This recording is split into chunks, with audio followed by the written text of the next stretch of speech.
বাবা আমার খুশি, আল্লাহর খুশি, বাবা আমার রাজি, আল্লাহ তাআলা রাজি, বাবা আমার অসন্তুষ্ট, আল্লাহ তাআলার অসন্তুষ্ট। জোরে বলেন ঠিক কিনা?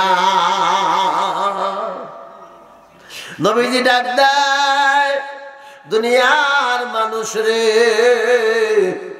কোন সন্তান যদি মার চেহারার দিকে মায়া নজর দিয়া কয় মা গো, ও মা, মা মা কইয়া ডাক দিয়া সন্তান যদি মার চেহারার দিকে তাকায়, আল্লাহ নবী বলেন তার আমল নামার সঙ্গে সঙ্গে একটা কবুল হজের সওয়াব আল্লাহ লিখে দেন। সুবহানাল্লাহ বলেন। সরকার বিশ্বনবী মুহাম্মদুর রাসূলুল্লাহ সাল্লাল্লাহু আলাইহি ওয়াসাল্লাম, জোরে বলেন সাল্লাল্লাহু আলাইহি ওয়াসাল্লাম।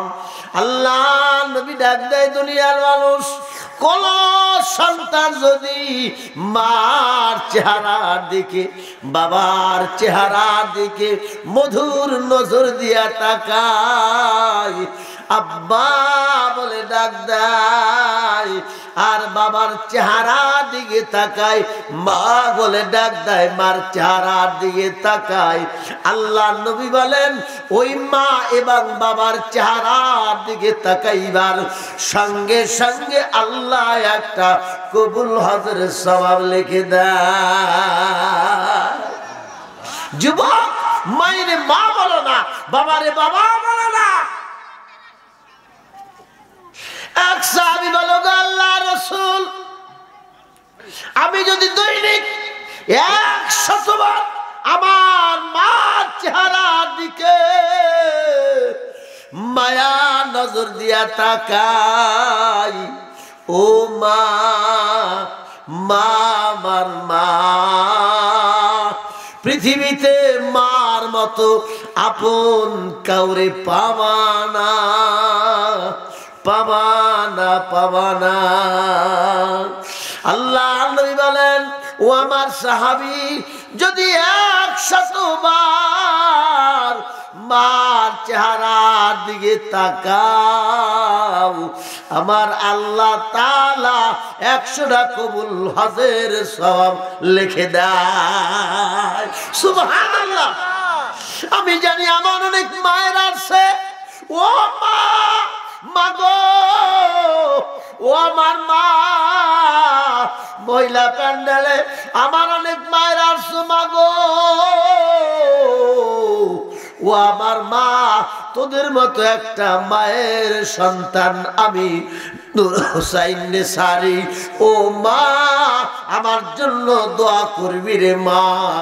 মা, সারা বাংলায় কোরআনের কথা বলি, গেছে রাত্রে মাহফিল করেছি বাবা, এখান থেকে 7 থেকে 800 মাইল দূরে বাবা, নীলফামারী সৈয়দপুরে মাহফিল করে ঢাকায় এসে জুমার নামাজ পড়াইছি, আবার জবান দিয়েছি বাবা, আমি যদি জবান কোথায় দেই, জবান আমি কাটি না, সেই জবানকে বাস্তবতা করার জন্য এসেছি।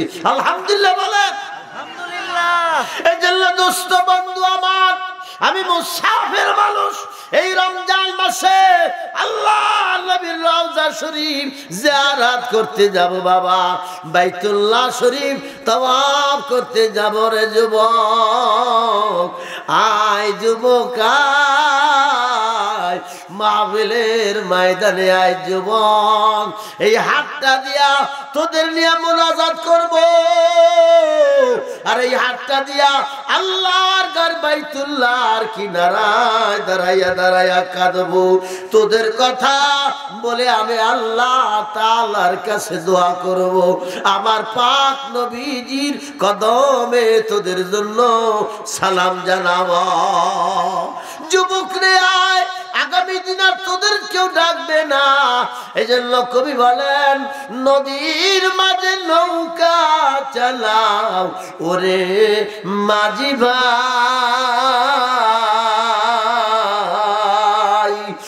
বেলা ডোবার আগে আমি উপার যাইতে চাই। বাঙ্গিয়া গেলিলে মেলা আর তো জমে না,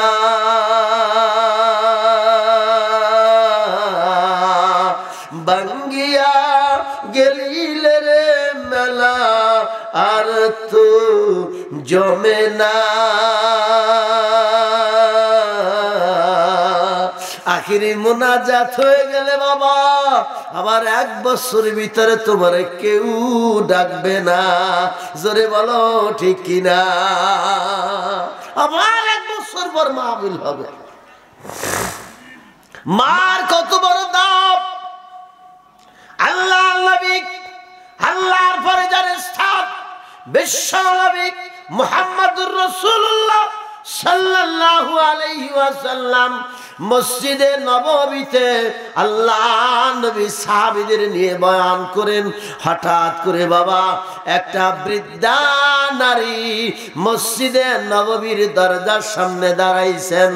রাহমাতুল লিল আলামিন ডাক দেয়, ও আমার সাহাবীরা রাস্তা করে দাও, আল্লাহর বান্দিরে আমার কাছে আসতে দাও। সুবহানাল্লাহ বলে। বৃদ্ধা নারী হেঁটে হেঁটে আল্লাহ নবীর কাছে আসতে দেরি। রাহমাতুল লিল আলামিন নিজের মাথার পাগড়ি খুলিয়া সুন্দর করে বিছাইয়া বৃদ্ধা নারীকে বসতে দিয়া রাহমাতুল লিল আলামিন একজন গোলাম তার মনিবের সম্মুখে যেরকম বসে ওই রকম আত্তাহিয়াতুর সূরাতে বসে আছে। রাহমাতুল লিল আলামিন বৃদ্ধা নারী যতগুণ কথা বলে আল্লাহ নবী মাথা নাড়াইয়া নাড়াইয়া জবাব দেয়। বৃদ্ধা নারী যখন আবার উঠে দাঁড়াইলেন, রাহমাতুল লিল আলামিন ওই বৃদ্ধা নারীকে আগাইয়া দিতে তিনি নবীজি সামনের দিকে অগ্রসর হলেন। নবী যখন আসলেন, নবী যখন আসলেন সাহাবীরা ডাক দেয়, ওগো আল্লাহর রাসূল বুঝতে পারলাম না আল্লাহর পরে যার স্থান রাহমাতুল লিল আলামিন, যারে না বানাইলে আল্লাহ আসমান বানায় না, চন্দ্র বানায় না, সূর্য বানায় না, গ্রহ বানায় না, নক্ষত্র বানায় না, এমন মহামানব আবার কোন মহামানবের জন্য দাঁড়িয়ে যায়, মাথার পাগড়ি খুলে বসতে দেয়, আত্তাহিয়াতুর সূরাতে বসে তাকে সম্মান জানায়, আবার তাকে পায়ে হাঁটিয়া রাস্তা দিয়া আগাইয়া দেয়।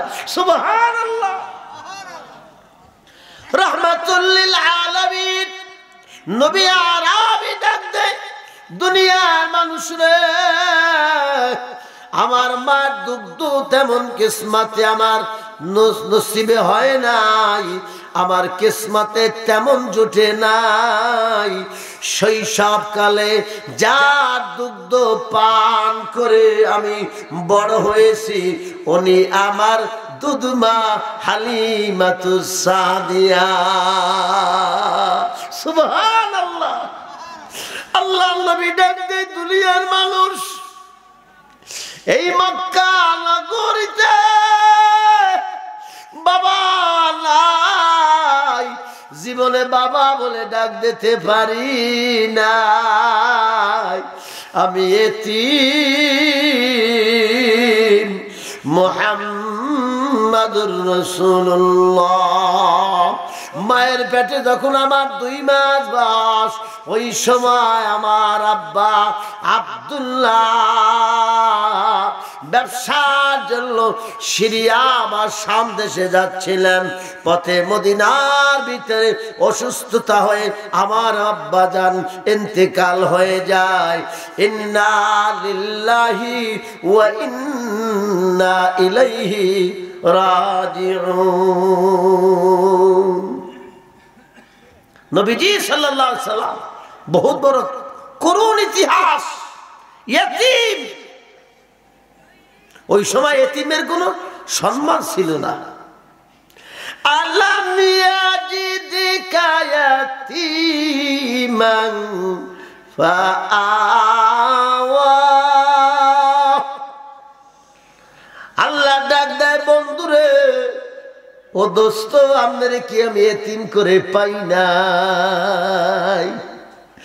আপনারে কি আমি এতিম করে পাই নাই? আমি এতিম কইরা পাইছি, তারপরে আমি আল্লাহ আপনারে বড় বানাইছি।